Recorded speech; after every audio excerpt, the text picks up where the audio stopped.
સભામાં ઉપસ્થિત સમગ્ર ભક્તજનો, બહેનો, માતાઓ, વડીલો, યુવાનો સૌને હેતપૂર્વક જય સ્વામિનારાયણ. શ્રીમદ સત્સંગી જીવનની કથા આજે ઘર બેઠે આપણને સાંભળવા મળી.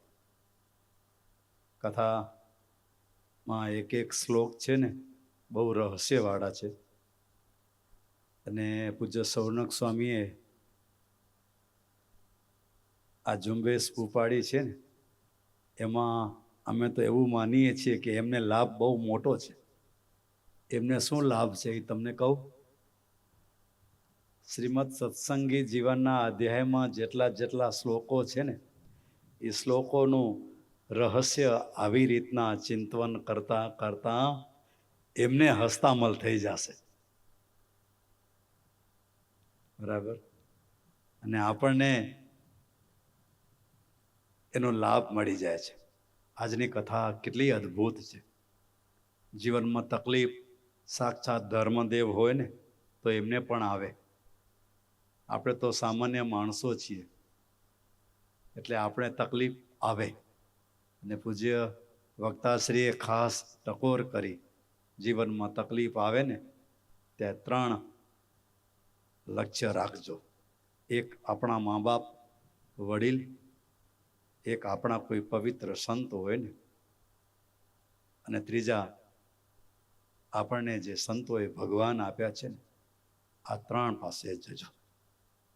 આ 3 પાસે જનારો વ્યક્તિ અતિ સામાન્ય હોય ને તો પણ એ ક્યારેય નિષ્ફળ જશે નહીં, સફળતાના શિખર ઉપર પહોંચી જશે. મા બાપની આજ્ઞામાં રહેશે, એમને પણ સફળતા મળી જશે.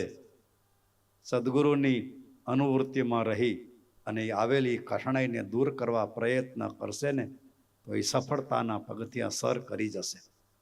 કદાચ એમને મા બાપનો યોગ ન મળે, સદગુરુનો યોગ ન મળે તો પોતાને મળેલા પરમ પુરુષ પરમાત્મા એમની પાસે જશે તો એ ભગવાન અંતરમાં આપણને આવીને ટકોર કરી જશે. આ માર્ગે તું જા. 3માંથી આપણું એકે લક્ષ્ય નહીં હોય ને. તમે બધા ભાગ્યશાળી છો.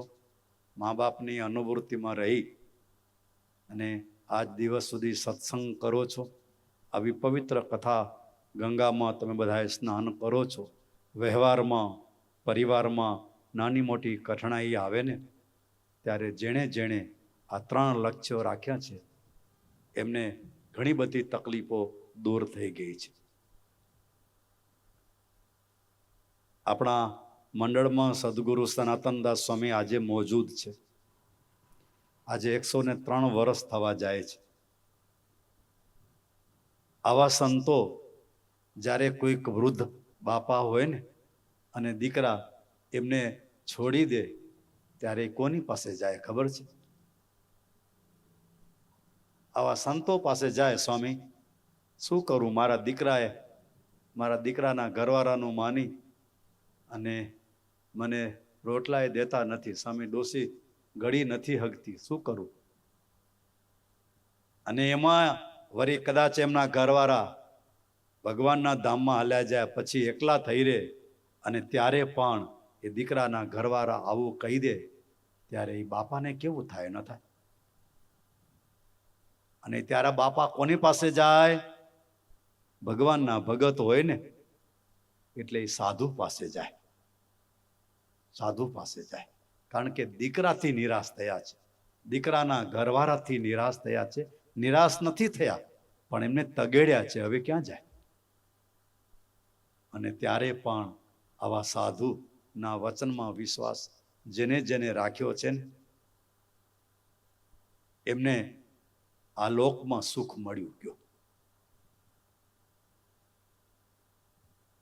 એ લોકોને સુખ મળ્યું. અને બીજી વાત પૂજ્ય સ્વામીએ કીધું ને કે ઓલા ભાઈ એક તો 35-38 વર્ષે એક માન ઘરવાળા મળ્યા અને પછી સલાહ લીધી. આ માનતી જ નથી. જ્યારે જોઈએ ત્યારે હામી જ બોલે રહી. હામી બોલે ને થોડી ઘરમાં રખાય. તગેડ તને ક્યાં ખોટે? તને 35 વર્ષે મળી ગઈ ને બીજી મળી જશે. હવે આવી સલાહ દેનારા જો મળી જાય ને બરાબર તો જીવન કેવું થઈ જાય. ત્યારે મા બાપ છે ને એ પોતાના દીકરાને ક્યારેય પણ સલાહ ઉલટી આપતા નથી. અને ધર્મદેવને જ્યારે તકલીફ પડી ને ત્યારે કોની પાસે ગયા? એમના ગુરુ કોણ? જગતગુરુ રામાનંદ સ્વામી. બીજા કોણે ગયા? જે એમના પિતા ભગવત ધામ સિધાવ્યા હતા એમની પાસે. પિતાએ શું સલાહ આપી હતી? ધર્મદેવ, કઈ તકલીફ આવે ને તો આપણા કુળદેવ હનુમાન દાદા છે.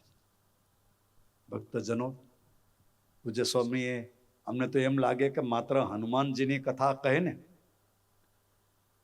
વર્ષો પહેલા અયોધ્યા બાજુ ગયા હતા, 7 દિવસ કથા કરી હતી માત્ર હનુમાન ચાલીસા ઉપર. 7 દિવસની હતી ને, 5 દિવસની 1.5 કલાકની કથા, 1.5 થી 2 કલાક. અને ત્યાં તો માણસો કેટલા ખબર છે? અહીંયાથી કરીને સામે જે થાંભલા છે ને ત્યાંથી આગળ. અને સભામાં આવવાનું ભક્તજનો, જમીને સભામાં આવવાનું. કેવી રીતના આવવાનું? જમીને સભામાં. 8 વાગે સભા ચાલુ થાય અને 10 વાગે સભાની પૂર્ણાહુતિ થાય રાત્રે. અને એ સભા આખી ખીચો ખીચ ભરાઈ જાય. ત્યારે એમ થાય ધર્મદેવે જે હનુમાન ગઢીમાં અયોધ્યામાં બિરાજમાન હનુમાન દાદાની કથા જે ધર્મદેવે સ્તુતિ કરી છે એની કથા જ્યારે આપણે સાંભળવા મળે ને ત્યારે પણ આપણા પણ હૈયામાં એટલો જ આનંદ આવે. વધારે વાત નહીં, પણ આટલો પ્રયત્ન કરીએ.